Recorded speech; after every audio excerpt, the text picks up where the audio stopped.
प्रिय विद्यार्थियों, आज हम भाषा विज्ञान के अंतर्गत भाषा के विषय में अध्ययन करेंगे। सर्वप्रथम प्रश्न उठता है कि भाषा किसे कहते हैं। तो इसका उत्तर है, जिस विषय में भाषा का वैज्ञानिक हम अध्ययन करते हैं उसे भाषा विज्ञान कहा जाता है। भाषा विज्ञान से तात्पर्य है जिस विषय में हम भाषा का वैज्ञानिक रूप से उसका तार्किक रूप से भाषा विज्ञान का अभिप्राय है। मानव एक सामाजिक प्राणी है तथा समाज में रहने के कारण उसे आपस में सर्वदा विचार विनिमय करना पड़ता है।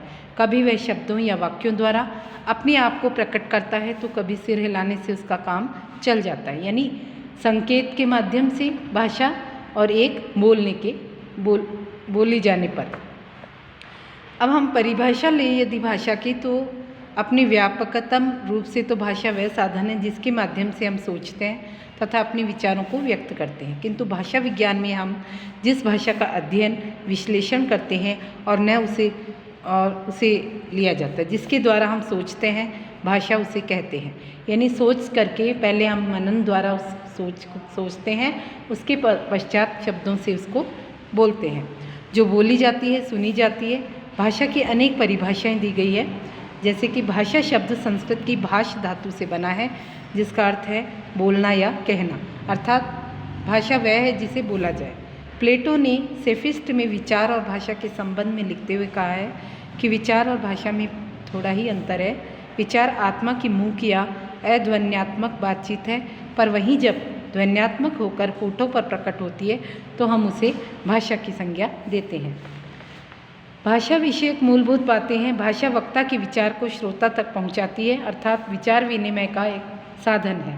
भाषा निश्चित प्रयत्न के फलस्वरूप मनुष्य के उच्चारण अवयवों से निःसृत ध्वनि समष्टि होती है। इसका आशय यह है कि अन्य साधनों से अन्य प्रकार की ध्वनियों जैसे चुटकी बजाना, ताली बजाना आदि से भी विचार विनिमय हो सकता है, किंतु वे भाषा के अंतर्गत नहीं आते। भाषा की उत्पत्ति और प्रारंभिक रूप का यदि हम अध्ययन करें तो हम देखते हैं कि भाषा की उत्पत्ति, जैसे जब हम भाषा पर विचार करते हैं तो स्वभावतः पहला प्रश्न यह है कि भाषा की उत्पत्ति कैसे हुई। इस प्रश्न पर विचार अत्यंत प्राचीन काल से ही होता आया है, पर अब भाषा विज्ञान वेत्ता इस प्रश्न को भाषा विज्ञान के क्षेत्र का न मानकर इसे मनोविज्ञान के क्षेत्र का मानते हैं। तो कोई प्राचीन इतिहासकार, कुछ लोग ऐसे भी हैं जो कहते हैं कि भाषा विज्ञान एक विज्ञान है जिन पर विचार करने के लिए वैज्ञानिक और ठोस आधार हो। भाषा की उत्पत्ति अर्थात जो कदाचित लाखों वर्ष पूर्ण हुई थी, पर विचार करने के लिए ऐसे आधार का अभाव है, केवल अनुमान ही लगाया जा सकता है। इन्हीं सब बातों के कारण अब से लगभग सवा सदी पूर्व यानी 1866 ईस्वी में पेरिस में भाषा विज्ञान परिषद की स्थापना की गई। तो संस्थापक ने परिषद के परिनियमों में स्पष्टतः भाषा की उत्पत्ति पर विचार आदि करने पर प्रतिबंध लगा दिया। भाषा की उत्पत्ति के संबंध में प्राचीनतम विचार यूनानियों द्वारा व्यक्त किए गए दैवी उत्पत्ति सिद्धांत, जिसके अंतर्गत भाषा की उत्पत्ति के संबंध में यह सबसे प्राचीन मत है। लोगों का विश्वास है कि कुछ अंशों में तो आज भी है कि संसार और उसके अनेकानेक चीज़ों की भांति ही भाषा को भी भगवान ने ही बनाया। भारतीय पंडित वेदों को अपौरुषेय मानते हैं।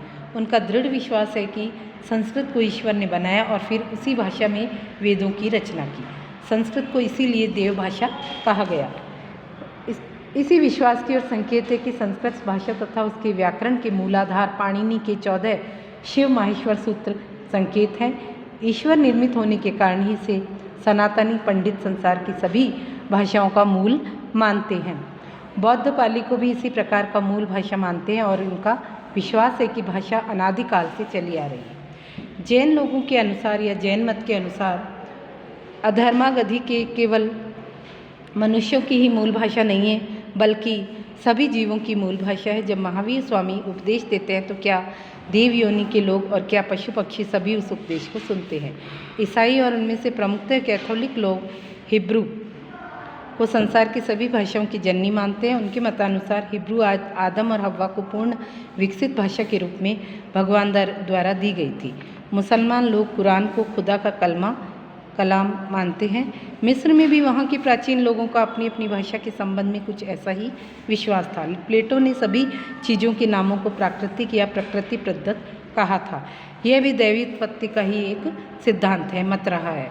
मनुष्य जन्म से ही एक भाषा सीख कर आता है और वही भाषा ईश्वर की तथा सबसे पुरानी भाषा है। इसी का निश्चय करने के लिए मिस्र के राजा ने 2 बच्चों को जन्म के बाद ही अलग रखा तथा उनके पास रहने वालों को कुछ बोलने के लिए मना किया और बड़े होने पर यह